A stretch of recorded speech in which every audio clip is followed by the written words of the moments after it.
Um dia, uma mãe chamou seus 2 filhos para uma conversa muito importante em sua casa.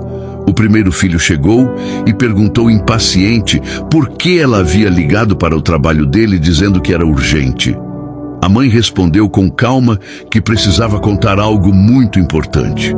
O filho reclamou, dizendo para ela falar logo, mas ela explicou que só contaria quando o outro filho chegasse. Bufando, ele pediu para não ser obrigado a esperar, dizendo que tinha coisas a fazer. Enquanto esperava, murmurou para si mesmo que não pretendia cuidar dela, pois já tinham dito que a mãe estava doente e sua esposa não a suportava. Logo depois, o segundo filho chegou cumprimentando a mãe com carinho, mas o irmão respondeu seco, dizendo que queria saber o motivo da urgência. A mãe respirou fundo e disse que contaria tudo, mas antes prepararia um café para eles. Enquanto ela estava na cozinha, os 2 filhos conversaram baixinho, achando que a mãe havia perdido todas as propriedades.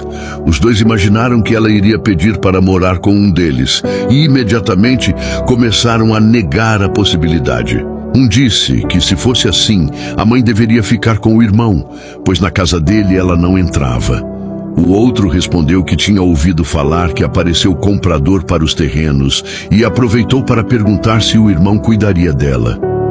Os 2 discutiram sobre quem deveria ficar com a mãe, até sugerirem colocá-la em um asilo, deixando claro que nenhum dos 2 pagaria por isso. Eles continuaram discutindo sobre suas esposas, dizendo que nenhuma aceitava a presença da mãe em casa. A mãe voltou com o café e sentou-se à mesa com eles, olhando cada um nos olhos. Ela explicou que algo muito sério havia acontecido. Perdera todas as terras e o único que restava estava dentro da bolsa. Perguntou se algum dos filhos estaria disposto a recebê-la em casa e cuidar dela. Imediatamente, os 2 começaram a dar desculpas, culpando as esposas e a falta de tempo. Um deles sugeriu que ela fosse morar com o outro, afirmando que sobrava um quarto na casa dele. O outro respondeu que o quarto era do cachorro, então ela deveria ir para o irmão. Para se livrarem dela, disseram que seria melhor alugar uma casa e trabalhar para se manter. Chegaram até a insinuar que ela poderia arrumar um namorado rico. A mãe ouviu tudo com tristeza e perguntou se eles não percebiam que ela estava velha e sem forças até para trabalhar. Disse que não tinha onde ficar e que esperava que os filhos ao menos a acolhessem. Os filhos apenas deram de ombros, sem demonstrar compaixão.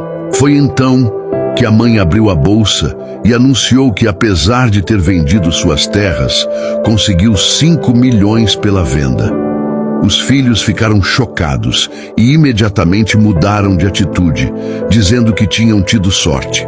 No mesmo instante, começaram a disputar quem cuidaria da mãe, dizendo que ela deveria morar com eles. Prometeram expulsar até as esposas, se preciso fosse, para recebê-la. A mãe os interrompeu firmemente, lembrando que eles mesmos haviam dito que não havia lugar para ela. Perguntou que tipo de filhos eram aqueles, que só pensavam em dinheiro e conforto próprio. Os filhos tentaram se justificar, mas ela não quis mais ouvir. Com firmeza, ela disse que dali em diante cuidaria da própria vida e que eles deveriam trabalhar e conquistar as próprias coisas. Os filhos insistiram, perguntando se ela não dividiria o dinheiro com eles. A mãe levantou-se, gritou não e mandou os 2 saírem antes que ela perdesse a paciência. Assim terminou a conversa. A mãe finalmente livre e com dignidade, e os filhos gananciosos ficaram de mãos vazias. Comenta, quero mais histórias assim, para que eu traga mais roteiros fortes como este. E segue a página para não perder as próximas histórias.